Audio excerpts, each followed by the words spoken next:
Hello friends, कैसे हैं आप। मैं डॉक्टर जूही आज एक नए टॉपिक के साथ आपके सामने हाजिर हूँ। उम्मीद करती हूँ कि आपको मेरा ये वीडियो पसंद आएगा। प्लीज़ मेरे वीडियो को लाइक और सब्सक्राइब करना ना भूलिए।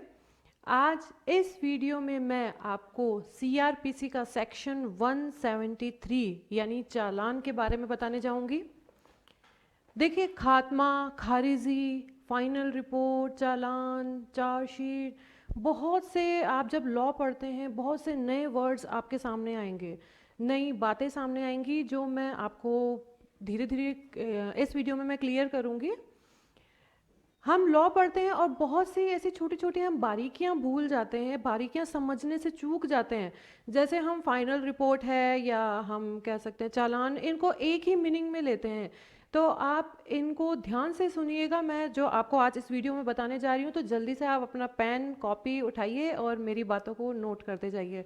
देखिए, पहला मैं बताऊंगी फाइनल रिपोर्ट। चालान और फाइनल रिपोर्ट दोनों बिल्कुल अलग हैं। फाइनल रिपोर्ट क्या होता है? सीआरपीसी का सेक्शन 169 फाइनल रिपोर्ट के बारे में बताता है। सेक्शन 154 के अंदर पुलिस क्या करती है? एफआईआर दर्ज करती है। कब करती है? जब कॉग्निजेबल ऑफेंस की इंफॉर्मेशन मिलती है तो एफआईआर दर्ज होती है, इन्वेस्टिगेशन स्टार्ट होता है। इन्वेस्टिगेशन स्टार्ट होने के बाद अगर पुलिस को लगता है कि मामले में इतने पर्याप्त सबूत नहीं है, इतना सफिशिएंट एविडेंस नहीं है जितने में मामले को मजिस्ट्रेट के सामने रखा जा सके, तो पुलिस क्या करती है? मामले को वहीं ख़त्म करती है, खात्मा लगाती है और रिपोर्ट सेक्शन 173 के अंदर मजिस्ट्रेट के सामने रख देती है। इसे कहते हैं फाइनल रिपोर्ट। मैं दोबारा से समझाती हूँ। फाइनल रिपोर्ट क्या होता है? इन्वेस्टिगेशन हुआ, इन्वेस्टिगेशन के दौरान अगर पुलिस को लगता है कि मामले में कोई सबूत नहीं है या युक्तियुक्त कोई आधार नहीं है संदेह करने का, अभियुक्त के अगेंस्ट, अक्यूज्ड के अगेंस्ट कोई सबूत नहीं है, तो वो क्या करती है? अक्यूज से बॉन्ड भरवाकर उसे छोड़ देगी।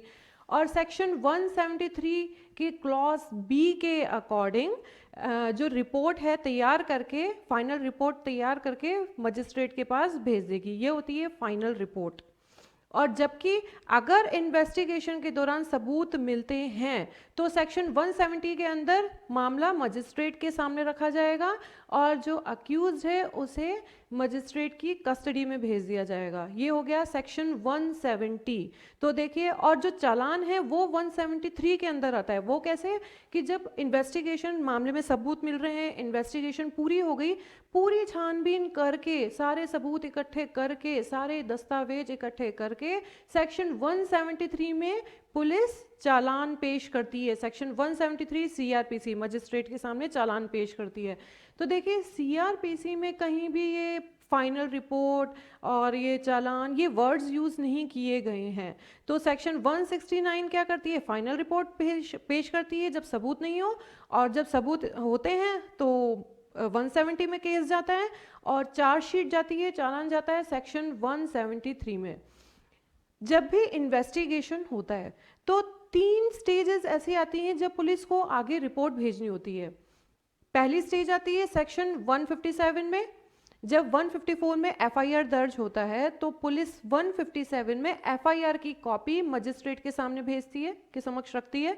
क्यों रखती है? कि ताकि मामले की सारी डिटेल मजिस्ट्रेट को बताई जा सके कि ये मामला इस में बनता है, हम ये जांच कर रहे हैं। ये हो गया पहली स्टेज। दूसरी स्टेज आती है जब सब ऑर्डिनेट ऑफिसर पूरा इन्वेस्टिगेशन की जो रिजल्ट होता है उसकी रिपोर्ट पुलिस स्टेशन के इंचार्ज ऑफिसर को देता है। ये हो गया सेकंड स्टेज। थर्ड स्टेज आती है वही सेक्शन 173 में चालान। जब इन्वेस्टिगेशन पूरी हो जाती है तो पूरी छानबीन करने के बाद सारे सबूतों के साथ मामले को का जो चालान है वो मजिस्ट्रेट के सामने रखा जाता है सेक्शन 173 में। तो देखिए, सेक्शन 173 में ए से एच तक पॉइंट्स दे रखे हैं जो मैं आपको अब बताऊंगी। सेक्शन 173 क्लॉज ए क्या कहता है?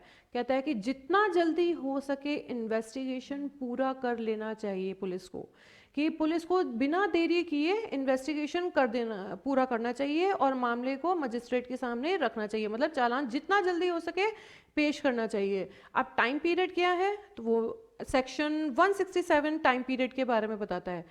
जितने भी ऐसे ऑफेंसेस अपराध हैं जिसमें 10 साल की सज़ा या फिर उम्र कैद फांसी की सज़ा वाले जितने भी अपराध हैं, इसमें अपराधी को गिरफ्तार करने से लेकर, ध्यान से सुनिए, गिरफ्तार करने से लेकर 90 दिन के अंदर चालान पेश कर देना चाहिए।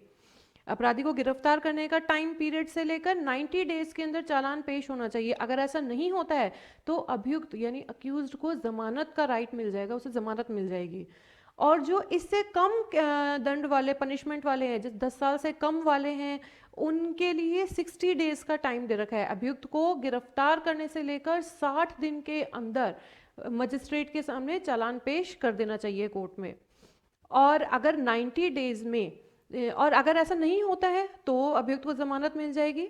मतलब 90 डेज में अगर आरोप साबित हो जाता है तो मामले का रजिस्ट्रेशन हो जाएगा, नहीं तो मामला रिजेक्ट हो जाएगा। देखिए, टाइम पीरियड के बारे में सीआरपीसी 173 में कहीं नहीं बताया गया है, सिर्फ रेप केस के टाइम पीरियड के बारे में बताया है, जिसमें कहा है कि 90 डेज में चालान पेश कर देना चाहिए रेप केस में। अब बात करते हैं सेक्शन 173 का क्लॉज बी। क्लॉज बी ये कहता है कि जो रिपोर्ट होगी उसमें कुछ मेन बातें हैं, उनको मेंशन करना होगा कि क्या क्या बातों को मेंशन करना होगा रिपोर्ट में। जो चालान आप पेश करेंगे उसमें किन किन बातों को रखा जाएगा, कि किस तरह का मामला बनता है, मतलब किस नेचर का मामला है, और क्या अक्यूज को गिरफ्तार कर लिया गया है, और उस मामले में जिन जिन भी जो भी पर्सन इन्वॉल्व हैं उन सब के नाम पता सब, और अक्यूज को गिरफ्तार किया है, अगर उसको ज़मानत पर छोड़ा गया है तो क्या सिक्योरिटी छोड़ा गया है या विदाउट सिक्योरिटी छोड़ा गया है, और क्या जो अभियुक्त है उसको सेक्शन 170 के अंदर मजिस्ट्रेट की कस्टडी में भेज दिया गया है। ऐसी बहुत सी बातें हैं जो रिपोर्ट में, मतलब एक एक डिटेल आपको मेंशन करनी होगी चालान में। अगर लेडी का रेप हुआ है तो उसका मेडिकल एग्जामिनेशन जो हुआ है उसकी पूरी रिपोर्ट चालान के साथ जाएगी। तो इन सब बातों की बातें इसमें सेक्शन 170 क्लॉज बी में बताया है।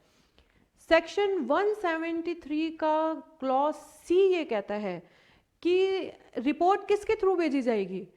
सेक्शन 158 में मैंने आपको लास्ट वीडियो में बताया था कि एक सब ऑर्डिनेट सुपीरियर ऑफिसर अपॉइंट किया जाता है। कौन करता है अपॉइंट? स्टेट गवर्नमेंट अपॉइंट करती है। तो सेक्शन 173 का क्लॉज सी ये कहता है जो रिपोर्ट है इस सुपीरियर ऑफिसर के थ्रू भेजी जाएगी, और अगर जब तक मजिस्ट्रेट अगला ऑर्डर नहीं दे देता है तो जो ये सुपीरियर ऑफिसर है, पुलिस स्टेशन का जो इंचार्ज ऑफिसर, उसको आगे इन्वेस्टिगेशन चालू रखने का भी निर्देश दे सकता है। ऐसा नहीं है कि चालान पेश हो गया तो अब इन्वेस्टिगेशन नहीं हो सकता, इन्वेस्टिगेशन चालू रखने का निर्देश ये सुपीरियर ऑफिसर दे सकता है। ये हो गया सेक्शन 173 का क्लॉज सी। क्लॉज डी ये कहता है कि अगर अक्यूज्ड को जमानत पर छोड़ा गया है, बॉन्ड पर छोड़ा गया है, तो जैसे रिपोर्ट में मेंशन हो रहा है कि बॉन्ड पे छोड़ दिया गया है, तो उस बॉन्ड के डिस्चार्ज से रिलेटेड मजिस्ट्रेट इसमें ऑर्डर दे सकता है। सेक्शन 173 का क्लॉज सी। सेक्शन 173 का क्लॉज डी ये कहता है कि चालान जो भी पेश किया जाएगा उसमें जितने भी मामले से रिलेटेड इम्पॉर्टेंट डॉक्यूमेंट्स हैं वो सब लगाए जाएंगे। जितने भी मामले से, यहाँ तक कि जो भी बयान भी दर्ज होते हैं जो कि 161 में पुलिस के सामने, वो सब इसके साथ जाएंगे। ऐसा नहीं है लेकिन अगर कोई डॉक्यूमेंट छूट जाता है तो इसका मतलब ये नहीं है कि इस रिपोर्ट की वैल्यू नहीं है या एज ए एविडेंस इसे यूज़ नहीं कर सकते। वैल्यू रहेगी लेकिन सारे डॉक्यूमेंट्स जाएंगे। जो पुलिस के सामने बयान दर्ज हुए हैं वो भी जाएगा, और अगर ऐसा अगर जो बयान दिया गया है उसमें से कुछ बयान जो है वो इररेलेवेंट है, मतलब उस केस से रिलेटेड नहीं है, तो पुलिस क्या करेगी, उसे इंडिकेट करेगी, और इंडिकेट करने के बाद क्या करेगी, जो उसको अक्यूज को जो कॉपी दी जाएगी उसमें से वो पार्ट निकाल दिया जाएगा, और इस बात की मेंशन, इस बात का नोटिस मजिस्ट्रेट के सामने दे दिया जाएगा, रीज़न लिख के नोटिस दिया जाएगा कि ये बयान निकाल दिया गया है। सेक्शन 173 का क्लॉज ई क्या कहता है, एफ क्या कहता है? एफ ये कहता है कि जो इन्वेस्टिगेशन ऑफिसर जो है पुलिस स्टेशन का, वो जितनी भी डॉक्यूमेंट्स है उसकी कॉपी अक्यूज को देगा अगर उसे कन्वीनियंट लगता है तो। वैसे तो सेक्शन 207 में भी मजिस्ट्रेट ऑर्डर देता है कि अक्यूज्ड को जितने भी फाइनल रिपोर्ट चालान उसकी कॉपी अक्यूज्ड को उसकी कॉपी दी जाए। तो इसमें अगर ऑफिसर को लगता है कि ये कॉपी दी जानी चाहिए तो उसे कन्वीनियंट लगता है तो वो कॉपी देगा।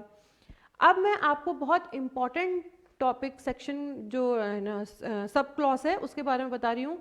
सेक्शन 173 का क्लॉज एच जो कि सप्लीमेंट्री चालान के बारे में बताता है।